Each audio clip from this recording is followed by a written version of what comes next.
Yeah. And when you start writing, holy cow, do the memories come alive? Like that you didn't even know were in the recesses of your mind. Boom. They're right up front and they're raw and authentic. And you remember conversations of where you were and smells and touches and feels. It's crazy. So maybe you need to do that with your reflections, and it can be a conversation that you had. What was a great conversation? You just put the word conversation on your head and just write it down, and then just stay in that moment. And then your job, yeah, a lot of tough things happen with your job. But what were the wins? What were the great conversations that you had with an intern that was walking out of the door? Yeah, they're there. Every single individual has a story to tell, and they're great stories that need to be heard. I want every listener to know they have the ability to change the world.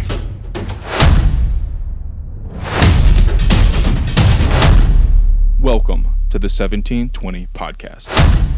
What's up, Mountain Movers? Welcome back to the 1720 Podcast. Love the beginning of the year. Mark's episode last week was awesome. He had a ton of wisdom nuggets to drop, not just in sales, but in life.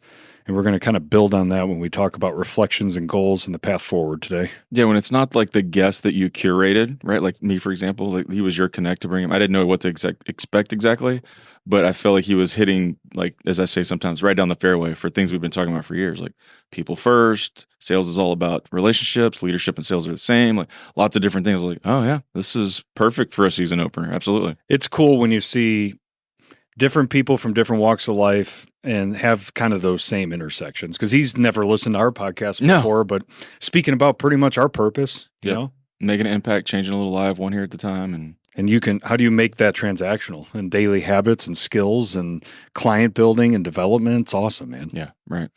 You know what we didn't do to end, I guess it was season 3, is we didn't do like a retrospective. Like we normally kind of get to the end or like, hey, let's look back at the year. We had a couple guests stacked up, ending with Ian, so we didn't do that. You want to stop down and talk about what 22 looked like for us for a little bit? Yeah, and there's a few reasons why, but we'll go straight into the highlights. Hit it. I was doing some reflection, just making some notes for today's episode, and I don't want to overlook the surprise 100 episode party.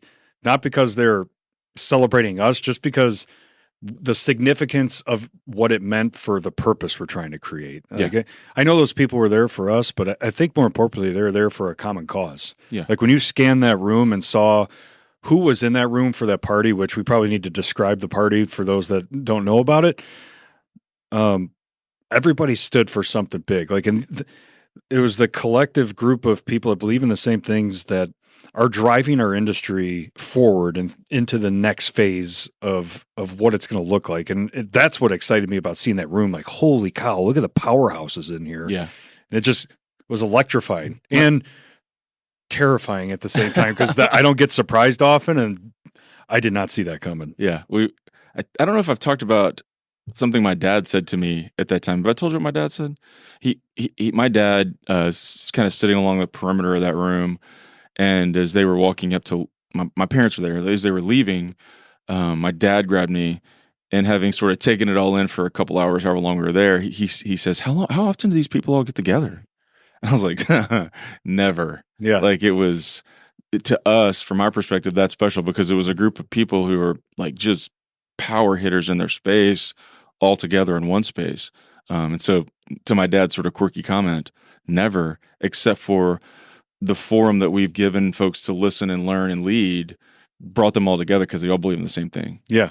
Here's some things you don't know. The after effects of that, because we know everybody in that room, but they don't know each other. Oh, yeah. Relationships were built that day with powerhouses, and now they regularly meet and have been doing business or friendships. I don't know all that. Yeah, because of that lunch. I got a data point from that a few weeks ago. That was pretty cool. That was awesome. Keon was updating me, and it was a Parscale deal. Gerald Nichols, Parscale and Gerald Nichols. They were in an event together, and they're like, how do you know each other? And they're like, oh, we met each other at the 100th episode luncheon. And I was like, I love that. That is awesome. Those indirect impact moments. Yes.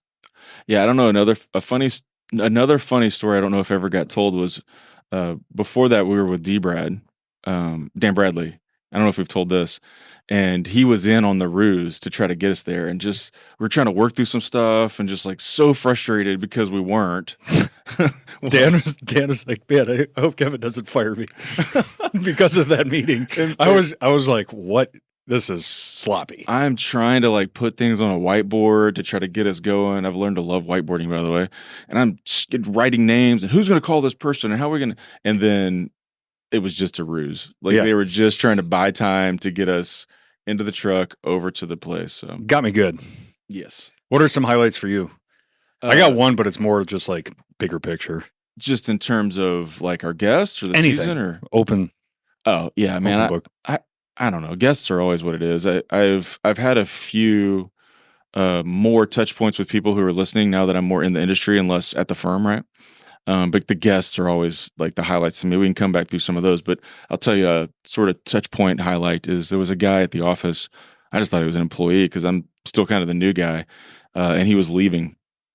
One afternoon, he kind of had his backpack on. He shook my hand, and I was like, well, that's a weird way to leave on a Friday afternoon. Well, it turns out he was just a summer intern that had been there for the summer and was leaving. He was like, hey, I just want to say thanks and blah, blah, blah. And I was like, oh, so we stopped down and talked about he's going back to school and this sort of another.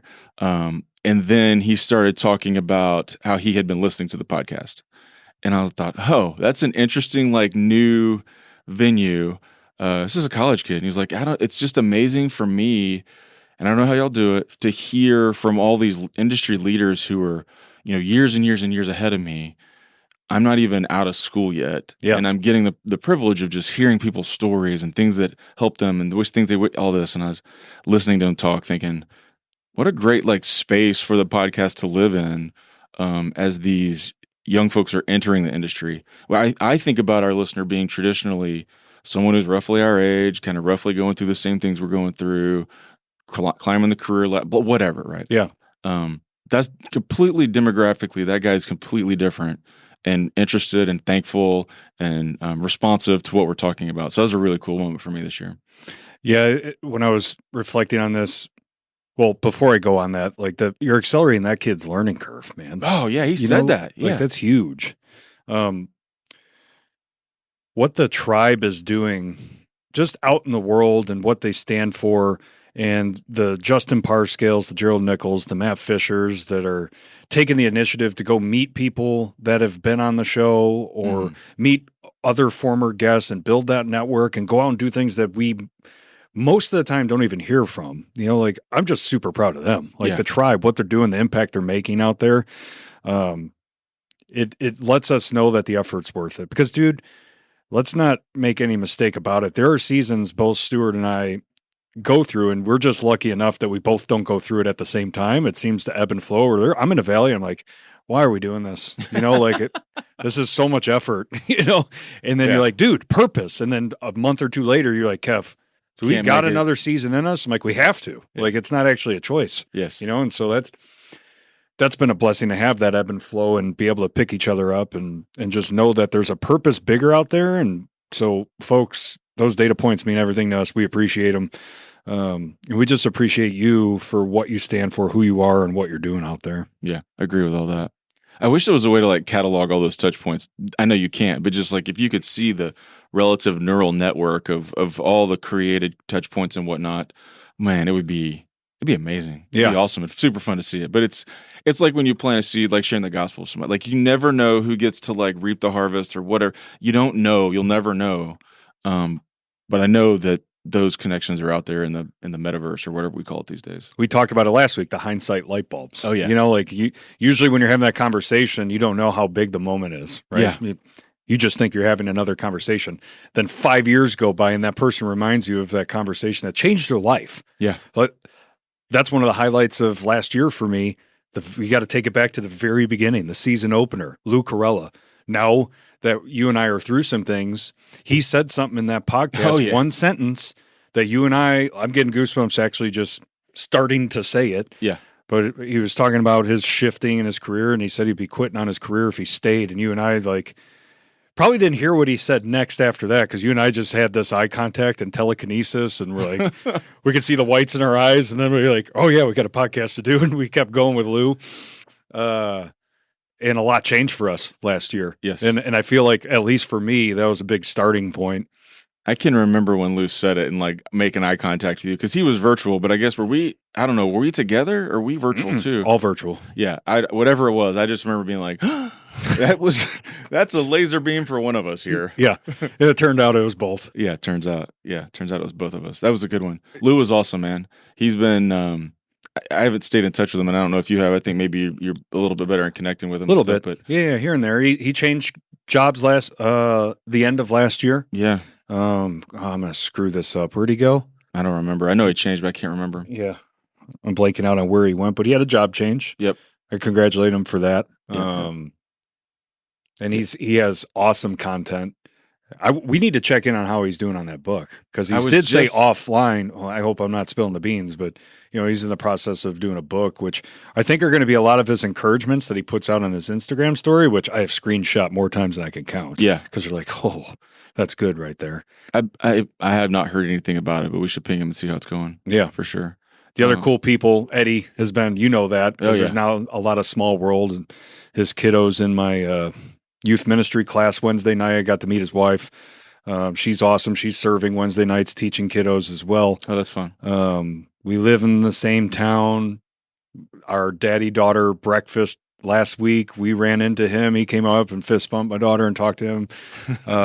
It's just cool to have friends that you would have never met if it weren't for this podcast, and now they become friends. And man, you get to know a guy like that and what he stands for, and he is on a mission, a crusade. And I feel like even since we met him, that crusade has just exponentially risen. Like, it's all of his posts are Jesus centered, God first. Like, oh yeah, this is it. This is who I am. And he's gained a ton of traction. I'm really rooting for him.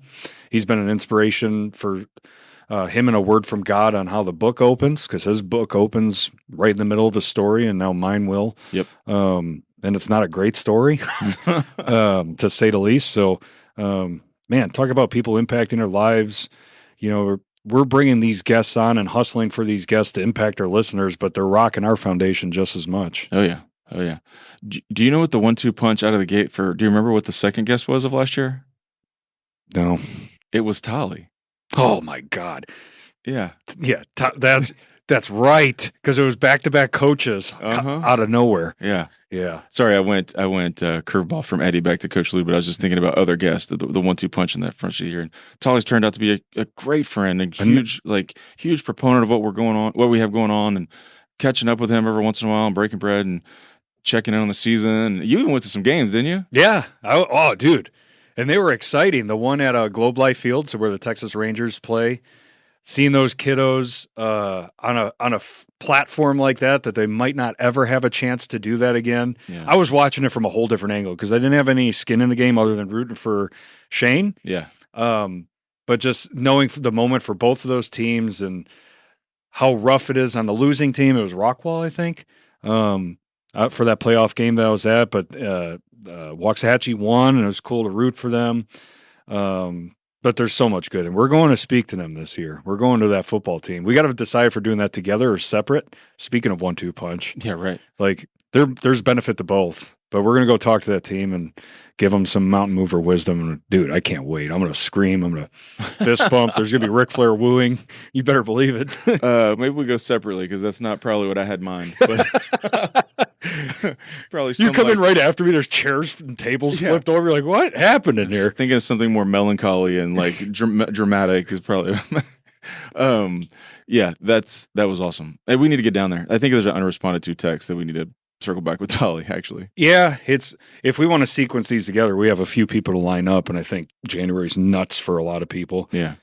So bigger picture, if it's a sequence of people, we probably wait, but I don't want to wait too long and then miss the opportunity, because I'm looking forward to it. It's one of those running things.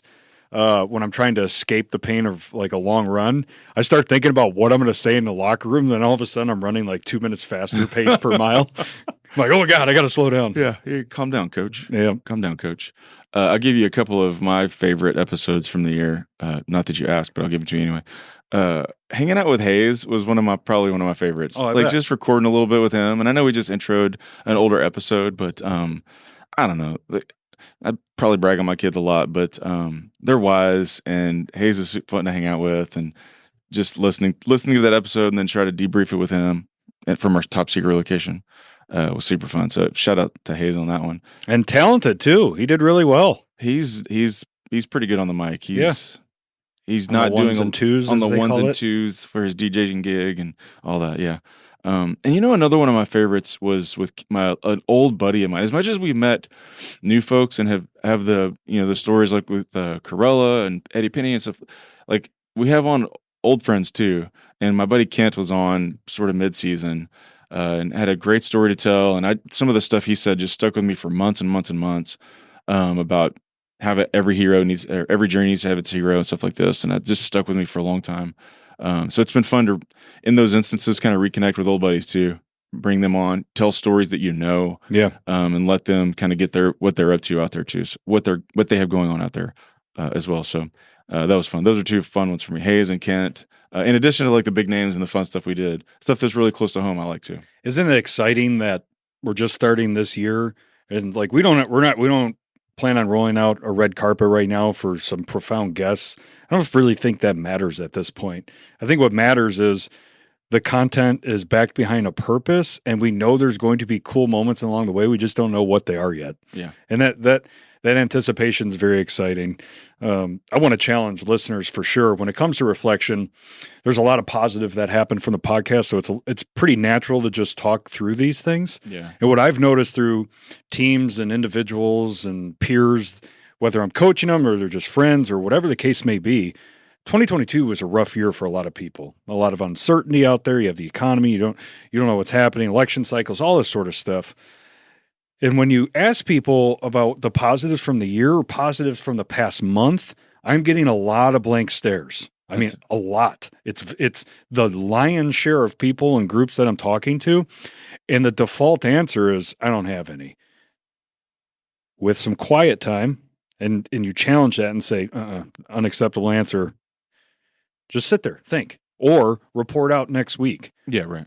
All of a sudden, let's use a conversation, for example. So, let's dig, because trust me, there's a lot. What conversations have you had? Laughs. What fun did you have? What triumphs at work and home? They're there. Let's think about them. Every single time, and there's not one exception, the list is long. We just like to go down these negative rabbit holes and stay there. There's so much to positively reflect on. And before you flip over the chairs and the desks and get ready for the 2023 goals, I think it's important to look backwards and find that progress so you can build on it because it's there. So if you're thinking like, I'm just glad we're out of 2022, newsflash, that's just one day. It's right. It just shifts from this year's a Saturday to a Sunday. Like it, there's nothing like in the universe that's going to radically change it. It's your mindset. You like if you want to win in 2023, you got to put your mind to some things. We're going to go through the 2023 goals, but it's very important to not just think that 2022 was a lost cause. There's wins in there. Go find them.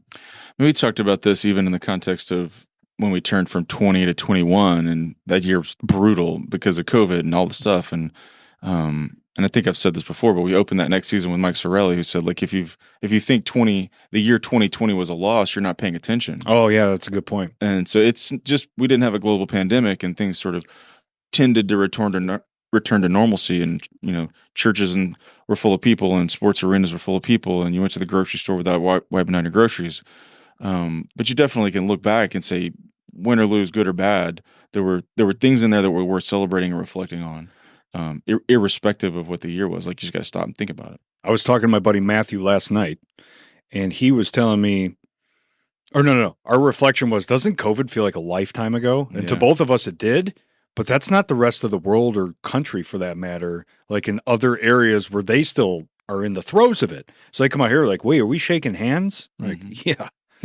And you think about that, and you're like, man, how much longer of a season was that for so many other people in different regions of the country and the world? Yes. Whew. Yeah. Guaranteed still things to be thankful for, though. For sure. There was a CNN article just this past weekend about that exact thing, and about how people are still mired in different parts of the country and definitely different parts of the world. People are still mired down in that. Yeah. And really the nature and the gist of the article was focusing on like taking care of yourself, because it's been a while. It's been a minute. Everybody's been doubled down on stuff, and just because we don't think about it as much here in Texas is perhaps other places, it's still a real thing. Agreed. Yeah. All right. So I know you do this pretty well. You do a good job of this, but you got some buckets of things. Like if you're struggling to like reflect on what 22 had for you or had in store for you or brought to you, you do a pretty good job of like, here's some buckets to be thinking about. Like here, live in these spaces for a minute. Go. Yeah. I think the most important thing is just quiet time. Grab a pen, get a blank piece of paper, grab your typewriter. Ooh, that was an old comment. What? Typewriter. Yeah. Because I'm telling you firsthand account, like You said grab a typewriter. Yeah. Yeah. Go ahead and upload your database on a floppy disk. Yes. Oh my gosh. I had self-doubt, and I'm not well known for that, but I had self-doubt when it comes to the book, man. Like I don't got enough pages in me to write a book. And I always say that, oh, I have a bad memory and stuff. How am I going to come up with all this stuff? Well, I've never spent enough quiet time to start writing. Yeah. And when you start writing, holy cow, do the memories come alive, like that you didn't even know were in the recesses of your mind. Boom, they're right up front and they're raw and authentic, and you remember conversations of where you were and smells and touches and feels. It's crazy. So maybe you need to do that with your reflections, and it can be a conversation that you had. What was a great conversation? You just put the word conversation on your head and just write it down, and then just stay in that moment. And then your job, yeah, a lot of tough things happen with your job, but what were the wins? What were the great conversations that you had with an intern that was walking out of the door? Yeah, they're there. The impact you had, the impact people had on you. Did you travel somewhere? Did your kid hit a home run? Like just those buckets. Where did my family win? They're there. You just got to find them and just take that quiet time, and they're going to come alive. I promise.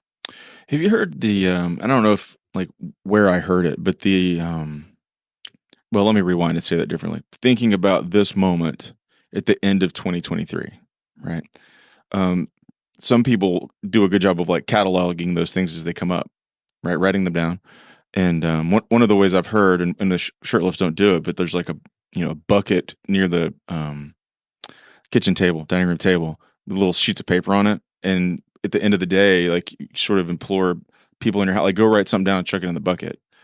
And then at the end of the year, you get to pull those things out and be like, oh, on August the 12th, Bobby did hit that home run. That was awesome. Y'all are doing this? No. We're not. I'm just thinking like, think forward a whole year.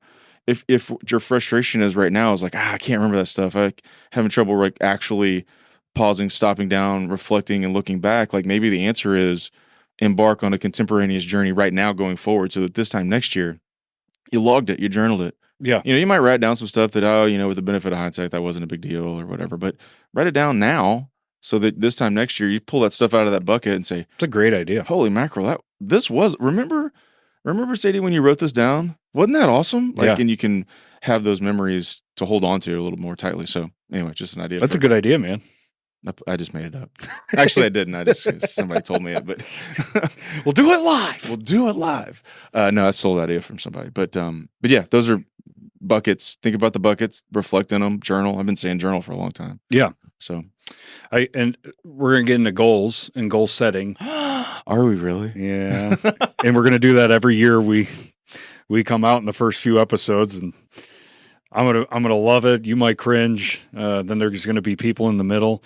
And I kind of struggle. I love it, and I'm very excited. Goal achieving is one of the most important things in my life. It's changed my life. I've never been able to dream big because my dreams were too short and too small, and the ceiling was low.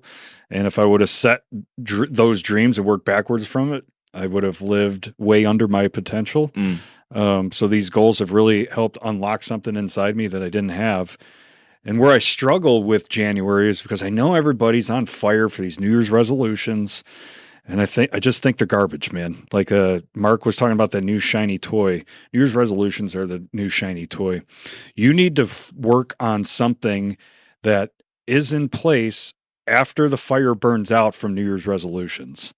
What are you going to do? What checks and balances? What habits are you going to put in place? What non-negotiables are you going to set up? What accountability partners are you going to bring in your life to help you out when you no longer want to do it? Because newsflash, the things I set in January, I don't want to do some of them in June, July, August. Like I don't, but there's no choice to make. Like I've rolled them out. I said I was going to be this person, and I'm going to do it. I want this for as many people as possible because I know how it impacts your life. And that push-up goal you have, that sit-up goal, to read the Bible in a year, whatever those goals are, not only are you achieving that goal, but you're building these habits and principles and discipline and consistency to roll into all facets of your life. So if you want to be more disciplined and consistent in something that you don't want to do, start it with something you do want to do. Like, what is something you really want to do? Like, add it as a goal and then work consistently to it because you're passionate about it. And then leverage that consistency and discipline you built into future years. You don't have to do it all in 1 year. That's actually a recipe for failure. Roll it into one that you don't want to do the second year, but start with something that you really love to do. I am going to do this because I love to do it. Cool.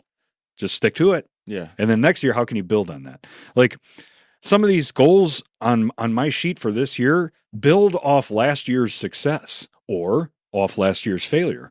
So like a success in my fitness bucket, my stretch goal is to get to 10% body fat. That's an absolute stretch goal. It's going to take a lot of effort. But when you look up there to a consistency goal, a failure of mine in 2022 is limit bad snacks to 2 times a month. It's a goal now, period. It's happening. It's in my control. Yeah. Oh, yeah. Like, I could pretend it's not because I have a problem, like an addiction to that pantry, or I could just keep my fat butt out of it. You know, like, you get to make those choices. And so we could go through this at any level you want. I could talk at a very high level of, I have this goal achieving worksheet that has been created last year and I do workshops on it now. It's going to be a chapter of the book. And just starting with the mindset, we know how important the mindset is. It's called goal achieving for a reason. No goal setting. Everybody can do that. 99% of people do it. Be 1%er with achieving it. Once you print it out there, and I share this with Stewart, that's it. Like, there's a reason why I share it with a lot of people, and it's not to say, look at me. It's to please hold me accountable. Yeah, I think I am well, let me say that differently. I don't think anything. I know I am historically a terrible, like, goal setting, achieving. Like, I just don't do this. There's no surprise. Like, this is not an exercise that I do well. I was jokingly, I remember a couple of weeks ago said something like, I just don't like to do hard things. Yeah. And I don't think that's true. My profession consists of doing hard things all the time. Like, I do tons of hard things. Yeah. They're not usually self-prescribed. Yeah. They don't always like have an eventuality of achieving something that I was angling for. Yeah. But it's not that I'm opposed to doing hard stuff. I just have struggled with like setting these goals, right? And so Ashley and I were talking over the weekend. I can't remember exactly which day it was, but the gist of it was something to this effect. And it was related to like setting health goals. Like, we should do X or Y. I forget what the conversation was, but I said to her something to the effect of, whenever I was still playing basketball regularly, I didn't have a whole lot of trouble getting up and going to the gym. Didn't have a whole lot of trouble going running. I didn't have a whole lot of trouble trying to keep myself in good physical condition. But now I do, right? I just like, well, and I had this like sort of relative aha moment over the weekend, is that I need to be able to tie these things to, like, drum roll, please, to a why. Because the reason I would get up and go run, and the reason I would go work out back in the day, was because on whatever nights that we had basketball, I wanted to go put in 30, right? And so I would go do those things that I didn't necessarily want to do because I wanted to achieve the why. Yeah. And I don't, and so part of like me disengaging from these activities, whatever they may be, is derivative, I think, upon a little reflection of like not being able to succinctly identify why. Yeah. And to stay on that point, like, I was saying these things like, I don't need to go put up 30 anymore. Like, that's not my jam. My knees hurt. I'm scared about tearing something. It's not worth it anymore. So I'm not doing that. I've lost the why. But then as I look forward into this present and the next phase of my life, like, that's the new location for deriving whys. Because, man, when I'm 80, I want to be able to like go to the park when I'm whatever, right? And so I say all that to just say part and parcel of my problem with doing this over time is not being able to put that on the wall. Man, that's your biggest thing you got to work on. Oh, like, I know. Like before this, you start with that. Hey, there's a book about it. Sure. It could be text messages to your children that are so important to you that make sure they slap harder, as the kids say. No, I don't think they say that anymore. Dang it. Yeah. I keep screwing up what the kids say. I told you DJ Hayes needs to fact check me on what the kids are saying. I trust him. Yes, he will be able to fact check you on that. What did he say on Swagged Out? We're in the ditch. Nope. No, that's not. Kids don't say that anymore. Whoops. Nope. The kids don't say that. But you commonly share some motivating messages that you send to your kids, right? Yeah. I'm gonna parallel this to me. Yeah. I send daily motivations out. I'm preaching on goals. I'm preaching on these things on this podcast. I don't have a choice. The choice has been made for me. If this is part of my destiny and purpose and I'm supposed to impact people, I better be doing this. And I better be doing this to a high level. And I better be walking the talk because I'm out preaching these things. I'm out telling my family or showing by example or on this, like the examples are tremendous. Like I have to do it. Mm-hmm. There's no choice. And I have to, and it's not like how big can these possibly be? They tie to a purpose, right? Yeah. They're not just, I'm pulling from thin air. Some are building off of years and years of habits. And the other are like, I want to start a new habit. Some that didn't make the cut, like I want singing lessons, guitar lessons, drum lessons, 2-step dancing lessons. Like it didn't make it, Yeah. but I thought about it because I'm not ready yet.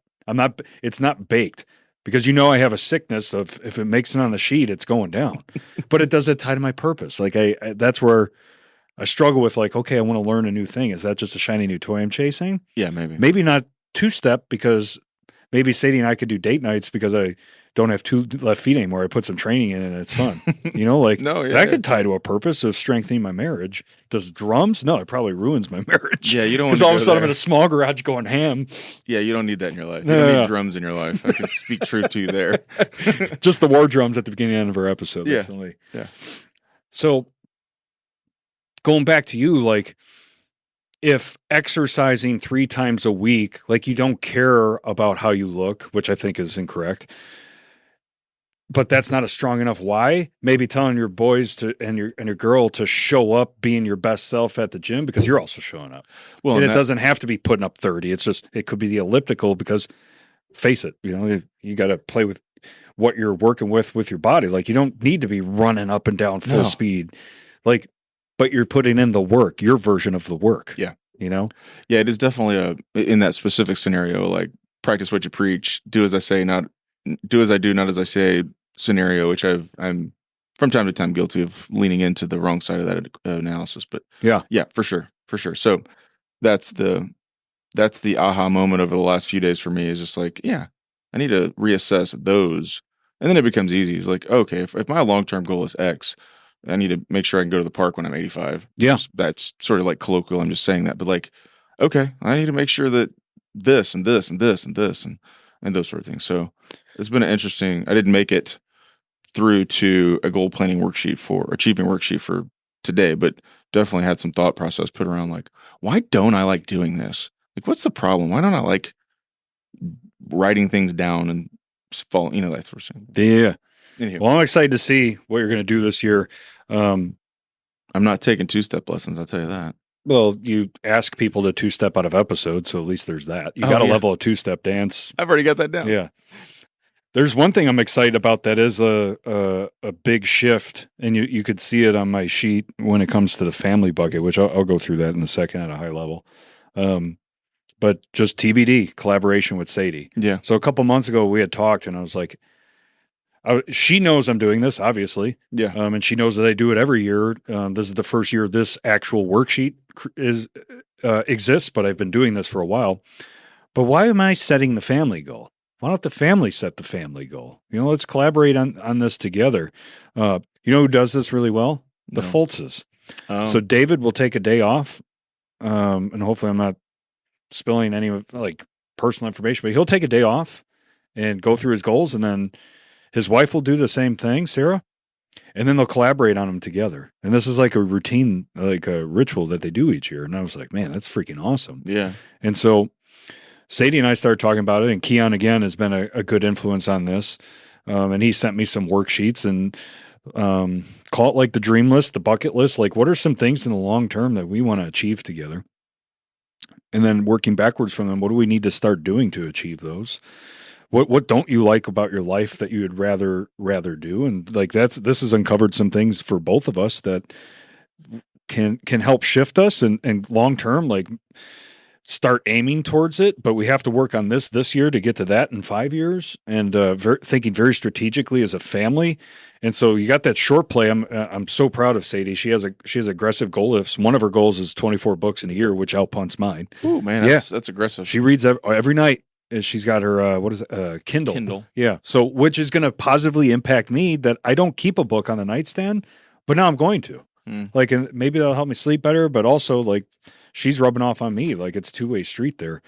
So we're going to do those together this year, and then long play that.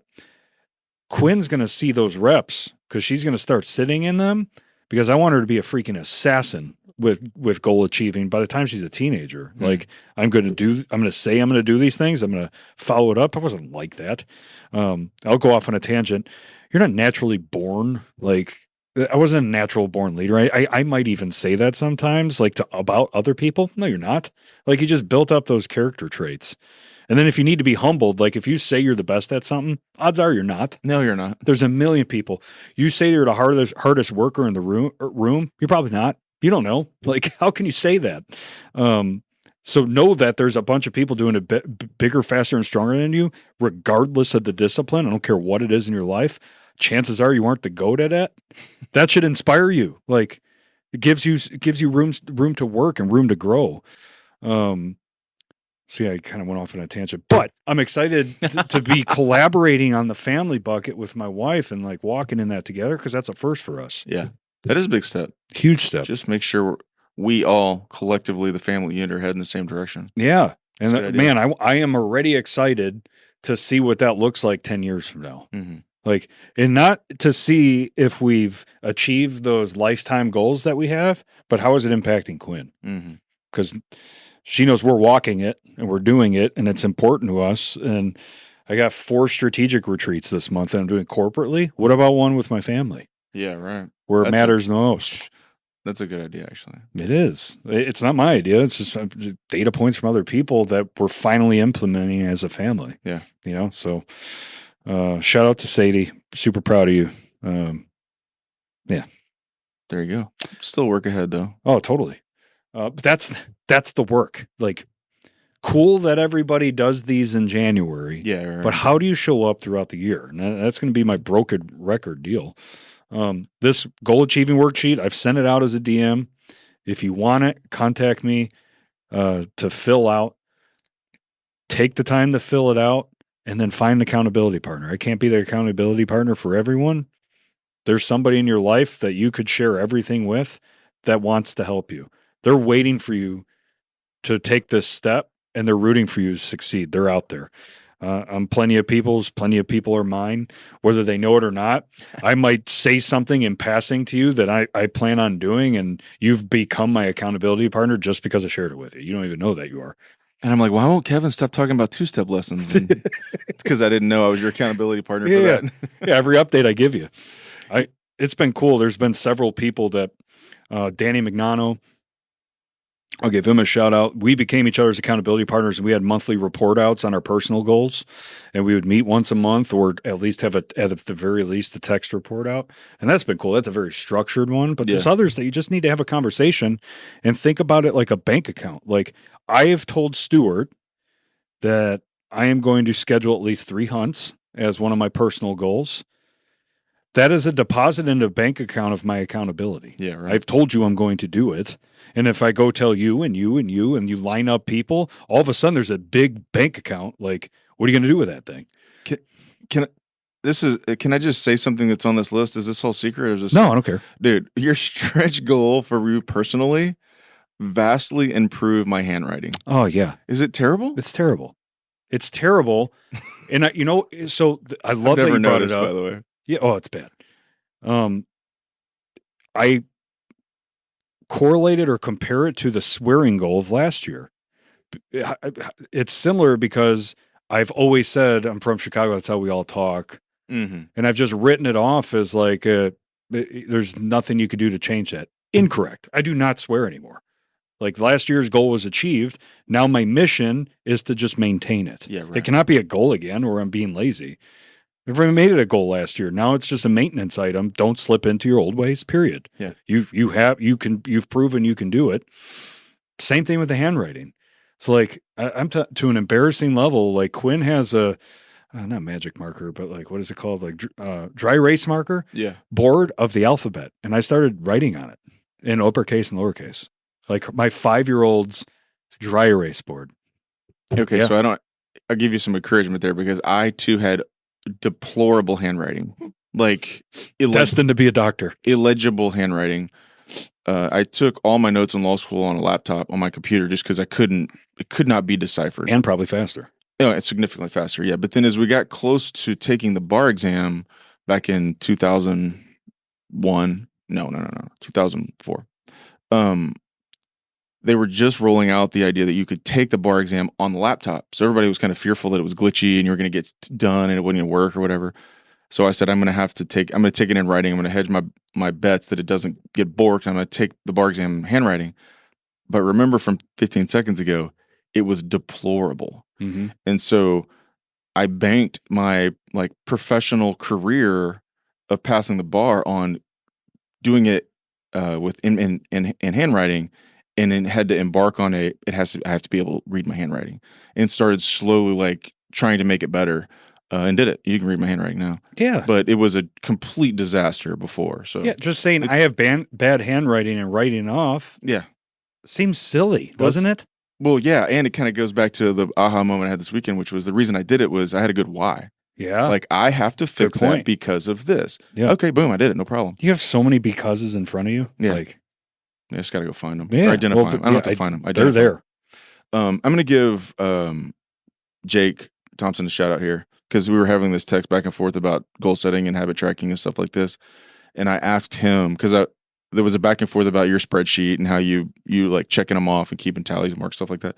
And I asked him, what do you do? How do you, Jake, how do you keep track of it? And he had turned me on to this app called Awesome Habits. Have you ever seen this? Mm-mm. It's basically, I don't think it like gamifies your habit tracking, but it definitely makes it super easy because you can just tick the box on your phone or whatever. So I'll give Jake and this app a shout out there because it's one of the things I'm like, okay, I need to figure out how to plug into that. It's probably consistent with all the others. It's just like creating chains and things like this to, and it probably, like I said, gamifies it a little bit. But if you're looking for something, there's a good tip from Jake. Awesome Habits habit tracker. It's an iPhone app. Check it out. Anyhow, yeah, he's good at that, man. Oh yeah. And he walks the talk. He does, and he checks in with me every once in a while, just like, "How you doing?" I'm like, "Okay-ish," And he's like, "You can do it. I'm cheering for you." I'm like, "Yeah, cool, man. Appreciate you checking in." Like, this is your breakthrough year on this, man. I don't want you to do it because I do it. I want you to do it because it'll change your life. Yeah, you know what I need to do? And we talked about it last week. Is I'm about a third of the way through Atomic Habits. I started that in Audible, and was listening to it in the car on the way to work, and need to just swing back and fix it, like finish it because it was really good. I've had some people, and maybe this will be a word of encouragement. Some people that have turned their goal achieving worksheet into me, and I know where they're at in life, and I know how they're wired, and I know how they probably haven't done this before. Mm-hmm. And I look at them, and I'm like, I'll tell them, like, sir, like, hey, I'm pretty good in these buckets, and I wouldn't set that goal. Mm-hmm. Like, I'm not trying to bring yours down, but I want you to win. So, like, there's 2 buckets in there. There's consistency goals, which you can achieve as the person you are today. You just have to keep showing up. So reading the Bible in a year, you know how to read. So will you keep doing it? And then stretch goals are like, Stewart's going to run a marathon in December. Cannot run a marathon today. Yeah. But with some effort, consistency, you can do it at the end of the year. You can. But like that goal specifically doesn't probably align to your why. So there's no purpose in putting it in. But the point of that is to have a balance of consistency and stretch goals, because the consistency ones you need, they're up to you. You just have to keep showing up. Yeah. But then if you only have stretch goals, like everything seems so far-fetched. Like I'm going to lose 20 pounds. I'm going to get this promotion. Like all of a sudden, like all of them see out of reach. You're into March and April and you're seeing zero progress. Guess what's going to happen? You stop. You're going to fall off all of them. Yeah. And all of a sudden we're writing off a year of your life to not go achieve what you can achieve. Yeah. Like it's crazy to me. Yeah. That's the thing. Like I'm so scared of working off dreams that like I've been challenged recently, like what's a 3-year goal? I don't want to set it because I don't want to work backwards to something that's under my potential. I'm gonna drive hard this year, and I'm gonna drive hard next year. I'm gonna drive hard a year after that, and hopefully I have a reflection point where like, heck yeah, we're making some progress that I never thought was possible. The conversation that we're having right now that I'm giving, I would never think in a million years I would have ever given it a decade ago. Yeah, right. Ever. I wouldn't. That this is my specialty? No. Like, come on, man. Circle back and ask 22-year-old you or 18-year-old you, hey, man. If this was a video podcast, you would see a rough face. Yeah. Wide eyes. Well, and again, as we sort of draw to a close on the reason that 18-year-old you would have never thought that this version of you was doing this is because it's small, consistent baby steps over an elongated period of time renders immeasurable results. Quite the opposite. If I can do it, I don't care who you are that's listening, you can do it. Yeah. Like, period. I'm nothing special. None of this is natural. I've just worked really hard at it. Yeah. That's the only difference. Right. And if you don't get the spreadsheet or this worksheet, that just have some mechanism, just like Stewart talked about with going to Jake's sheet, or it doesn't matter. Just have a mechanism and work on the whole person. Like, this isn't just work. Actually, that's only 1/5 of what we're looking for. What does your spiritual life look like? What personal habits are you building? What are you doing with the family or build a family or checking in with family? What does your fitness life look like? All of those matter because they're interconnected. You discipline at one area, it's going to impact the other ones. And so some of those, I sent you a video the other day. I did my first cold plunge. So one of my commitments of a consistency goal, can you jump in cold water? Yes. Like, period. Like, so now I got to jump in cold water. Worse than I thought it was going to be. I was in pain, dude. Yeah, but isn't the read on that like, that's terrible, but next time it gets a little better, this is not what I'm hearing. No, always Gary, awful. So Gary's my ice bath savant. And he said, it's every day. It's miserable. Really? Yeah. Have you seen I think it's an Allstate commercial where, who's the quarterback that does the Allstate commercials? Oh, my mind's blanking. Anyway. Mahomes? Yeah. Mahomie. Is that who it is? Well, they rotate. It was Rodgers for a while. Aaron Rodgers. He's trying to get in the cold bath and he's like throwing in like bath bombs into it. And the guy's there to like play the saxophone for him and just to make it more comfortable. Yeah. Just trying to make it more comfortable. Anyway, it's pretty funny. I was thinking about that. Like, there's got to be a level because I saw Kevin Hart do a comedy deal. Yeah, where they just casually went in an ice bath with somebody else. Did I go casually into that video that? No, bro. No, I was in pain. I looked up to the sky and asked for Jesus. It was a hot disaster. Well, I guess it was a cold disaster, but it was a total mess. I even did you hear the end of the slow mo? It snaps out. I was shushing Quinn because she was trying to talk to me. Shh. So Kevin Hart did do. It was called like Between Two Ice Baths or something, and he would get like an NBA or some professional guy to like, and they would get in. And the one I saw was like with Blake Griffin making fun of him because big ice bath. Kevin would only get in like to his belly button, and he was all the way in up to like this chin. Blake was? Yeah, just like get in there. Stop being weak about this. Every inch you go down is a re-entry, basically from the scratch. So you might as well submerge as much as possible. Get her done, man. I did take a cold shower this morning though. Did it suck? No, I don't hate it. Really? No, I don't hate it. I mean, I take like a regular shower first and then yank it to cold at the end. But I'm such a masochist that this morning, because I was dragging, I was in a bad mood. It wasn't ice bath day, but out of punishment, I'm like, you're acting like a brat. You're going to take an ice cold shower. Like, and I punished myself. I'm such a psycho. Yes, you are absolutely a psycho. Yeah. So people, set your goals and smash them. Don't just set them. That's for the weak. The strong, smash them. Smash your goals. Set them first. Figure out why you're setting them. Oof. Yep. Set them. Smash them. Accountability. Repeat. Send them to somebody. You're not bragging. You're holding yourself accountable. They want to be there for you. You have a tribe around you, guaranteed. Guarantee. All right, man. 2 episodes into a new year, 40-something more to go. Looking forward to this year's journey. Heck yeah, brother. All right, you guys out there listening, y'all stay tuned, keep listening, and keep moving mountains.